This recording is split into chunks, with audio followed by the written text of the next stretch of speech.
Alors, on va accueillir déjà maintenant notre deuxième invité de cette émission. Vous connaissez son visage évidemment puisque c'est la porte-parole Testachat du côté francophone. Bonjour Julie, Julie Frère est avec moi et tu es là pour parler des crèmes solaires. Alors, exactement. On ne peut pas vraiment dire que dans les derniers mois on était extrêmement exposé au soleil, mais on a quand même un certain espoir qu'ils finissent par sortir des nuages et à ce moment-là, il faudra absolument se protéger, d'autant plus qu'on n'a pas vraiment encore eu le temps d'habituer notre peau Tout à fait. au soleil. Pourquoi est-ce qu'il est important de tester les crèmes solaires ? Parce qu'en fait, c'est simplement une question de santé publique. Il y a un réel enjeu de santé publique derrière. Évidemment, le soleil, c'est très sympa. On a tous envie de se mettre à bronzer dès que le soleil pointe le bout de son nez. Mais le cancer est aussi... le soleil, voilà, justement, est aussi malheureusement responsable du cancer de la peau. C'est moins marrant. Et donc, évidemment, les crèmes solaires ont pour fonction de nous protéger des rayons UVA et des rayons UVB, parmi aussi d'autres précautions qu'on peut prendre. Juste un petit mot sur ces fameux, justement, rayons UVB, rayons UVA. En fait, les rayons UVB, c'est ceux vraiment qui sont responsables des coups de soleil. D'accord. Et quand on parle des rayons UVB, c'est à ça qu'on fait référence quand on voit le SPF sur l'emballage. SPF 15, 30, 50, c'est la protection contre les rayons UVB. Et alors, on va vraiment de très faible protection, c'est entre SPF 6 et 10, qu'on voit d'ailleurs presque plus sur le marché. Et puis, très haute protection, 50+. On recommande toujours au minimum de prendre un SPF 30. Et puis, il y a les rayons UVA. Et les rayons UVA, en fait, ils sont responsables plutôt du vieillissement de la peau. Et il y a aussi une réglementation européenne qui impose que la protection contre les rayons UVA doit être équivalente à 1/3 de celle contre les UVB.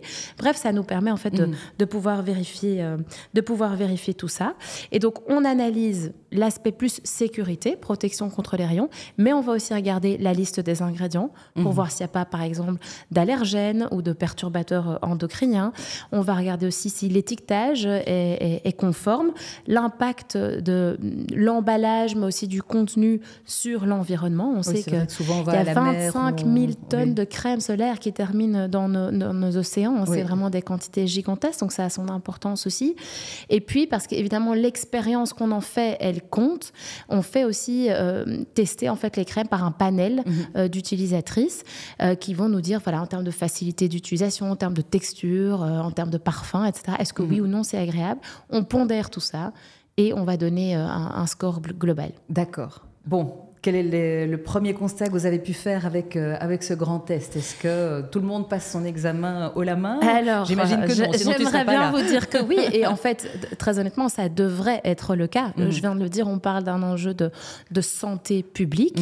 Et donc, quand on promet quelque chose sur l'emballage, il faut que ça corresponde à la réalité de ce qu'on teste. Donc, nous, ce qu'on fait, c'est qu'on va tester ces crèmes en laboratoire. On fait ça chaque année. Et on met à jour en continu notre comparateur sur notre site.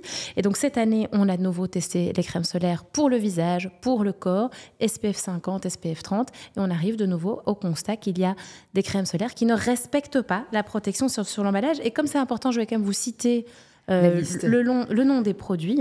Donc pour les produits corps, donc les protections... Ça, c'est la liste des produits qui ne remplissent pas... Voilà, c'est les produits qu'on déconseille à l'heure actuelle d'acheter. Et vous verrez qu'il y a quand même des grandes marques aussi dans les produits qu'on déconseille. C'est le cas du Nivea Sun Kids Ultra Protect and Play, donc en plus une crème à l'attention un spray en l'occurrence à l'attention des enfants, un produit de Kruidvat aussi qui a pourtant eu dans le passé des bons résultats à nos tests. Ici avec ce produit Hydra 24 heures Sun Milk, il y a un problème aussi. Un produit de Lidl, le Cyan Sun Kids Protect Cream, donc de nouveau à destination des enfants, ceux qui posent problème. Et enfin un roll de la marque Decathlon, Solaire Sun Mineral 50+. Donc voilà, Nivea, Soleil, Cyan Sun et Decathlon, ces 4 produits pour le corps, on déconseille pour le moment. Et pour le visage, là on a 6 produits, c'est quand même, vraiment interpellant. Un produit de la marque Isdin, c'est pas la première fois qu'on a des problèmes avec cette marque malheureusement. Photoprotecteur Fusion Water Magic, un produit Lancaster, vous voyez, Isdin, Lancaster, également Biotherm pour le visage en 50+. Donc ça, c'est toutes les marques qu'on trouve en pharmacie. Mais oui, on se dirait, ce sont des marques reconnues, on peut y aller les yeux fermés, mais visiblement non. En fait, assez régulièrement. Attendez, je vais terminer ma liste. Et ensuite, un produit encore de Rituals, 50+, donc pour le visage, Invisible Sun Protection Face Cream. On retrouve encore un produit de Nivea UV Visage Sensitive 50. Et le dernier, Vichy Capital Soleil Crème Onctueuse Protectrice 50+. Ça donne envie pourtant, mais malheureusement à éviter. Et on est encore en train de mettre à jour les produits avec un SPF 30. Mais c'est évidemment absolument pas normal de retrouver ce type de constat. Voilà, on a cité toute la liste, mais je recommande vraiment d'aller jeter un coup d'œil à notre site. Bien la sûr. Liste complète y est. Et puis on a aussi évidemment les crèmes solaires qui obtiennent de bons scores. Parce qu'il ne suffit pas de dire lesquelles ne sont pas bien, ce serait très bien aussi de nous conseiller. Moi, je suis rassurée, celle que j'emploie n'est pas dans la liste. Ah, super. Donc, ouf, tout va bien. Tant mieux. Mais c'est vrai que c'est une liste qui évolue régulièrement. Il y a des nouveaux produits sur le marché régulièrement. Et puis j'imagine que, comme tu disais, parfois les produits qui avaient des bonnes notes avant changent quelque chose dans leur formule et c'est fini. On voit aussi des évolutions positives, parce que là, on a parlé vraiment de l'aspect sécurité. Mais on voit par exemple que les perturbateurs endocriniens, on n'en a pas trouvé cette année, alors qu'on en trouvait régulièrement il n'y a pas si longtemps que ça. Donc il y a une évolution positive du marché. On voit aussi qu'il y a des filtres chimiques qui sont décriés, suspectés d'être perturbateurs endocriniens, qui ne sont pas encore interdits, mais qui disparaissent pourtant des produits. C'est le cas de l'octocrylène et de l'homosalate. C'est des filtres chimiques qu'on ne retrouve plus dans les produits qu'on teste aujourd'hui. Et donc, en fait, en fonction un peu de la mauvaise publicité qu'a telle ou telle substance, on voit que les recettes évoluent. Et donc, on doit constamment mettre à jour notre comparateur. Donc, rendez-vous sur le site de Testachat une fois de plus pour aller voir tout ça en détail. En plus, vous aurez les visuels de chacun des produits. Ça vous aidera mieux à les reconnaître, à les identifier.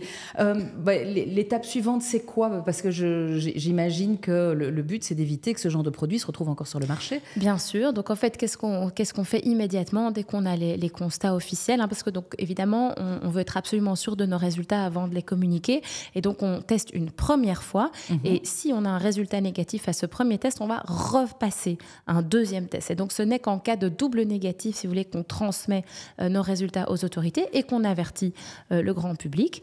Et donc, ce qui se passe, en fait, c'est que chaque année, ça crée des discussions. Parce que les fabricants, ils vont contester en disant « Mais non, regardez, nous, on a des résultats de tests. Et en fait, nos résultats de tests sont tout à fait conformes. » Quand on y regarde un peu plus près, nous, on constate qu'il y a certaines étapes du processus de test qui n'ont pas été faites correctement ou pas selon la norme applicable. Donc, c'est fortement critiquable. Et par ailleurs, il y a un processus de discussion aussi au niveau européen parce que la norme aujourd'hui qui explique un petit peu comment on doit tester, il y a une part d'interprétation. D'accord. Ce n'est pas et les fabricants carré. jouent beaucoup là-dessus pour expliquer qu'il y a des différences entre nos résultats et leurs résultats. Donc nous, ce qu'on demande, c'est maintenant qu'on clarifie les choses. Ce qu'on est en train de faire là pour le moment, c'est d'ajouter une nouvelle norme en 2025. Mais donc, elle va s'ajouter à 2 normes qui existent déjà. Oui, donc ça et va donc, être en encore fait, plus les compliqué. fabricants vont pouvoir choisir la norme qui les arrange le mieux. Pour nous, ça, c'est pas très efficient. On aimerait bien qu'il y ait une norme unique, clair et qu'on arrête les discussions. En attendant, on demande à nos autorités de retirer les produits, en tout cas de bien contrôler les données soumises par les fabricants. Et puis, si vous avez acheté un de ces produits et que vous dites, zut, contrairement à toi, tu es tiré d'affaire, mais que faire si on a un de ces mauvais produits? Eh bien, l'idée, c'est de le traiter comme si on avait acheté plutôt une protection 30, justement. Si on a acheté un produit 50+, alors c'est vraiment de mettre plus de crème, plus souvent. De manière générale, on ne met pas du tout assez de crème, pas assez souvent. Et donc, on diminue de 2, voire de 3 le facteur de protection de sa crème quand on n'en met pas assez. Donc, vraiment, il ne faut pas hésiter à se tartiner. Il faut se tartiner en choisissant une bonne crème. Exactement. Et il faut se méfier aussi des vêtements, parce qu'en fait, les vêtements ne bloquent pas les rayons et n'empêchent pas... Mais de manière générale, il faut éviter, et en particulier avec les enfants, l'exposition aux heures les plus chaudes de la journée, essayer de rester à l'ombre, se protéger correctement avec un bon produit. Si on va se baigner, etc., même si on a une crème waterproof, etc., il faut remettre de la crème. Bien sûr. Vraiment, voilà. On peut avoir un très beau bronzage avec de la crème 50. Je vous promets, je n'utilise que ça et ça marche. Je bronze très bien en écran total. Voilà. Mais merci beaucoup. On espère en tout cas qu'on aura beaucoup l'occasion de s'en servir de la crème solaire cet été. Parce que je croise les doigts. Tout le monde en a ras-le-bol de la pluie, même si ça fait du bien par ailleurs à d'autres aspects de... Mais à ce sujet, juste une dernière petite chose. Oui. En fait, il faut faire attention. Souvent, le soleil peut passer à travers les nuages. Donc, en fait, il faut regarder, et c'est indiqué sur les sites météo, l'indice UV. Quand il y a un indice UV qui est élevé, il faut mettre de la crème. Moi, j'ai par exemple toujours mon petit stick dans mon sac, parce que c'est vrai qu'ici, bon, on n'a peut-être pas envie de se balader avec un gros pot de crème solaire, vu que la météo est quand même relativement changeante. Mais dès qu'il y a un peu de soleil et que, par chance, on va en terrasse et que tout à coup, on se retrouve au soleil, eh ben, on a son petit stick ou sa crème visage. Et donc, ça vaut toujours la peine, même quand le ciel est un peu gris, parfois de se protéger. Mais c'est bon à savoir. Merci beaucoup pour ce bon conseil, Julie. Et à très bientôt pour la suite.